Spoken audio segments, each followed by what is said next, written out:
Hello guys. मेरा नाम अरुण पांडे है, assistant professor of computer science. Java के थ्रेड के कॉन्सेप्ट को मैं आगे बढ़ा रहा हूँ इस वीडियो में। और आज की वीडियो में रनेबल इंटरफेस के थ्रू थ्रेड को क्रिएट करेंगे और थ्रेड को क्रिएट करने के बाद उसको एग्जीक्यूट करेंगे। उसके पहले आप इस वीडियो को लाइक करें, सब्सक्राइब करें, कमेंट्स करें ताकि आप तक हमारी अपडेटेड वीडियो पहुंचती रहे और आप जावा के कॉन्सेप्ट को क्लियर कर सकें। तो आइए आज का वीडियो स्टार्ट करते हैं। उसके लिए ये हमारा ये फोल्डर है। ये फोल्डर माई कंप्यूटर के अंदर, डी ड्राइव के अंदर, स्टडी के अंदर, जावा प्रोग्राम के अंदर ये हमारी फाइल्स बनी हुई है। इसमें हमारा थ्रेड एग्जाम्पल 2 पहले से मैं प्रोग्राम बना के रखा हूं ताकि प्रोग्रामिंग करने में हमारा टाइम खराब ना हो। डायरेक्ट हम प्रोग्राम को ओपन करके और उस प्रोग्राम के कॉन्सेप्ट को क्लियर करके रन करके दिखाऊंगा कि रनेबल इंटरफेस का यूज करके थ्रेड कैसे रन होता है। तो आइए स्टार्ट करते हैं आज की वीडियो को। अब ये देखिए, ये हमारा क्या है, प्रोग्राम है। इसको ध्यान से आप लोग समझिएगा और आप पूरे कंसंट्रेशन के साथ पूरी वीडियो को देखें ताकि आपका ये कॉन्सेप्ट क्लियर हो सके। आइए स्टार्ट करते हैं। इसमें ध्यान दीजिएगा, हमने क्या किया, एक क्लास बनाया न्यू थ्रेड नाम का।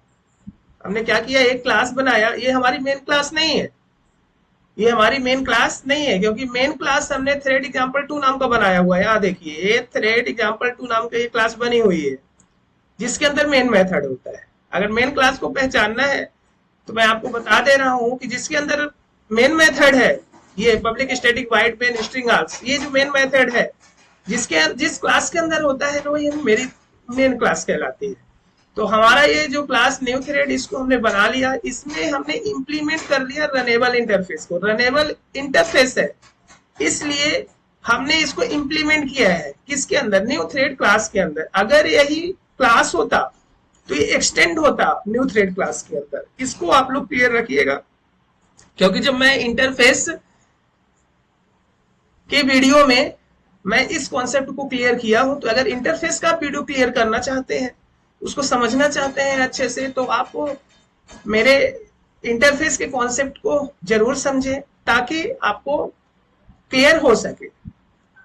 अब इसमें हमने क्या किया, ध्यान दीजिएगा, हमने इंप्लीमेंट किया रनेबल इंटरफेस को। फिर हमने स्ट्रिंग नाम का एक वेरिएबल बना लिया, नेम। इसके बाद हम हमारा ये थ्रेड क्लास है। थ्रेड क्या है, क्लास है। और स्ट्रिंग भी क्या है, क्लास है। ध्यान दीजिएगा, स्ट्रिंग भी क्या है, क्लास है। और थ्रेड भी क्या है, क्लास है। क्योंकि हमारे जावा में क्लास और ऑब्जेक्ट के बिना कुछ भी काम होगा नहीं। इसलिए जावा को क्या बोला जाता है, pure object oriented programming language. मतलब प्योर ऑब्जेक्ट है, बिना ऑब्जेक्ट को तो ये काम ही नहीं कर सकता है। तो स्ट्रिंग क्या है, क्लास है। अब क्लास हम कैसे पहचानते हैं कि क्लास है ना, क्योंकि स्ट्रिंग का जो पहला लेटर क्या है, कैपिटल है, मतलब ये क्लास है, ये समझ जाइए आप। ये बनी बनाई क्लास है। तो ये स्ट्रिंग क्या है, क्लास है। इसका ऑब्जेक्ट क्या है, नेम है। इसी प्रकार से थ्रेड क्या है, क्लास है, इसका ऑब्जेक्ट क्या है, थ्रेड है। फिर हमने न्यू थ्रेड का एक कंस्ट्रक्टर बनाया हुआ है। ध्यान दीजिएगा, न्यू थ्रेड नाम का ये क्या हो गया, कंस्ट्रक्टर। देखिए यहाँ न्यू थ्रेड ये क्लास बना हुआ है। यदि क्लास के नाम को यदि हम मेथड का नाम दे दें विदाउट पैरामीटर या without data type, without data type यदि क्लास के नाम से यदि हम मेथड बना देते हैं तो वो कंस्ट्रक्टर हो जाता है।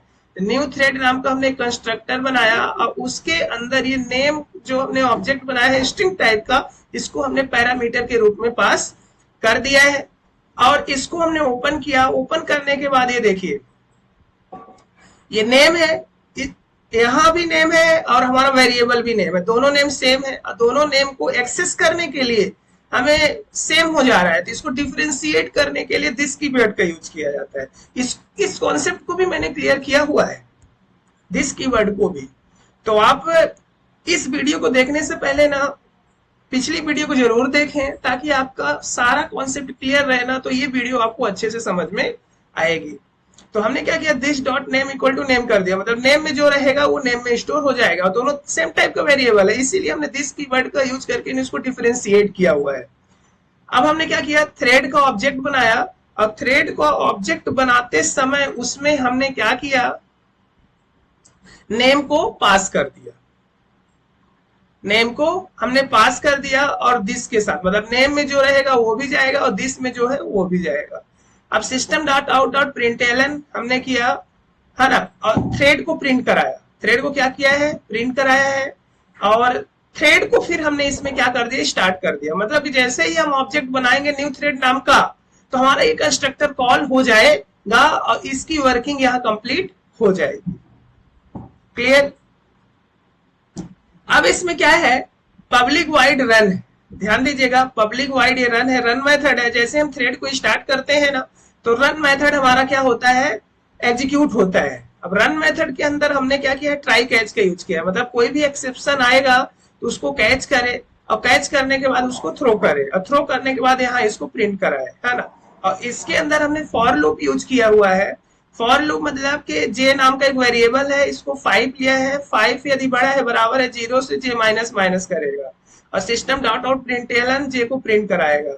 और थ्रेड स्लीप, अब देखो यहाँ हमने स्लीप मेथड को कॉल किया है, मैंने बताया था आपको थ्रेड के लाइफ साइकिल में कि हमारा जो क्या होता है, बर्न स्टेट रहता है, स्टार्ट करते हैं तो रनेबल स्टेट में जाता है, रनेबल स्टेट में जब वो रहता है तो रन मेथड को कॉल करते हैं तो रन होता है। और अगर हमें उसको क्या करना है, ब्लॉक करना है या आइडल कंडीशन में भेजना है तो हम स्लीप मेथड को कॉल करते हैं। तो कितने दिन कितने समय के लिए रुक जाए, हमारा जो प्रोसेस है कितने समय तक के लिए रुक जाए, 1 सेकंड के लिए, 2 सेकंड के लिए, 3 सेकंड के लिए, तो उसके अनुसार से हम स्लीप मेथड को अपन कॉल करके उस थ्रेड को उतने समय तक हम रोक सकते हैं। उसके बाद वो जैसे समय कंप्लीट होगा ना, तो फिर से वो थ्रेड एग्जीक्यूट हो जाएगा। तो ये तो स्लीप मेथड का कॉल है। इसके बाद हम देखिए मेन क्लास में आइए, मेन क्लास में आते हैं, पब्लिक स्टैटिक वाइड मेन। हमने क्या किया, यहाँ ध्यान दीजिएगा, न्यू थ्रेड हमने देखिए, अब ये क्या है, हमारा ये क्लास है न्यू थ्रेड नाम का। यहाँ हमने न्यू थ्रेड का ये क्या बनाया हुआ है, ऑब्जेक्ट बनाया हुआ है। हम इसको कितने बार ऑब्जेक्ट बनाए, 3 बार ऑब्जेक्ट बनाए, मतलब ये कितनी बार कॉल होगा, 3 बार ये कंस्ट्रक्टर कॉल होगा। जितनी बार हमने ऑब्जेक्ट बनाया उतनी बार ये कंस्ट्रक्टर कॉल होगा न्यू थ्रेड नाम का। मैंने आपको पहले भी बताया, कंस्ट्रक्टर का जैसे ऑब्जेक्ट क्रिएट होता है तो वो कॉल हो जाता है, उसको कॉल करने की जरूरत नहीं पड़ती है। फिर हमने ट्राई कैच के अंदर देखिए स्लीप को कॉल किया है, मतलब यहाँ भी कुछ समय तक हमारा रुकेगा और रुकने के बाद ये एग्जीक्यूट होगा।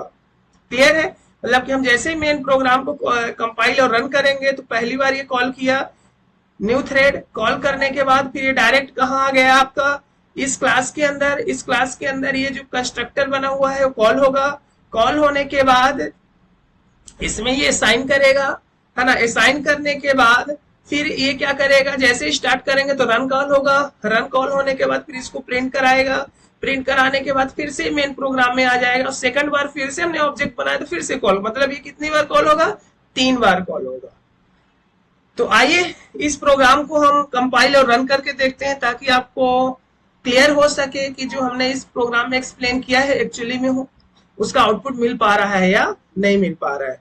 तो आइए हम फोल्डर में जाते हैं, इसको CMD हमने ओपन किया, CLS करके हमने इस क्लियर स्क्रीन किया। अब देखिए हम क्या करते हैं, हमारा जो मेन प्रोग्राम का नाम है, मेन क्लास का नाम है वो क्या है, थ्रेड एग्जाम्पल 2। तो हमने इसको क्या किया, कंपाइल किया जावा सी, और जावा सी कंपाइल करने के बाद हमने यहाँ क्या लिखा, थ्रेड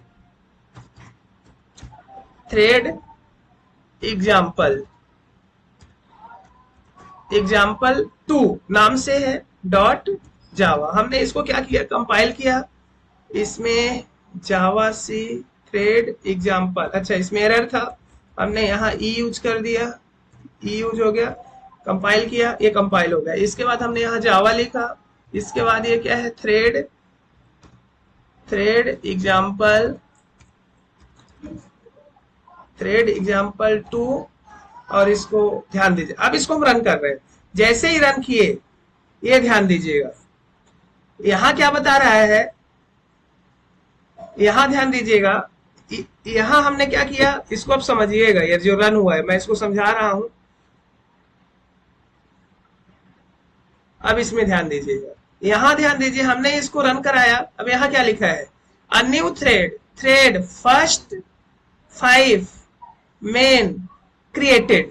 अब देखिएगा यहां क्या किया, इसमें आइए, ये क्या है, अ न्यू थ्रेड। अब थ्रेड क्या है, जिसमें जो हमने वैल्यू दिया वहां प्रिंट करा, यहां देखिए यहां लिखा हुआ है अ न्यू थ्रेड, है ना। अब ये थ्रेड के अंदर first second is main created, तो यहाँ ये इसको ये प्रिंट इज क्रिएटेड कर रहा है। इसके बाद थ्रेड को जब हम कॉल करते हैं तो रन के अंदर आएगा। अब ये क्या करेगा, ये न्यू थ्रेड, ये सेम रिपीट किया। अब यहाँ देखिए first and 5 second, first and second ये किया। अब ये न्यू थ्रेड फर्स्ट क्रिएटेड। अब यहाँ देखिए इसका आउटपुट क्या है, चेंज होता रहेगा।